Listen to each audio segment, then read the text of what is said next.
పొరబాటున చేజారిన తరుణం తిరిగొస్తుందా? ప్రతి పూటొక పుటలా తన పాఠం వివరిస్తుందా? మన కోసమే తనలో తను రగిలే రవి తపనంతా కనుమూసిన తరువాతనే పెను చీకటి చెబుతుందా?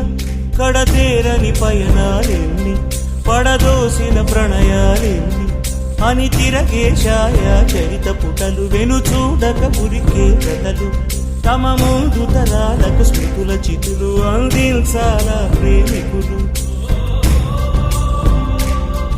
ఇది కాదే విధిరాత,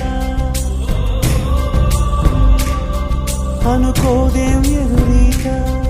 10 నెలలు తనలో నిన్ను మోసిన అమ్మైనా అప్పుడో ఇప్పుడో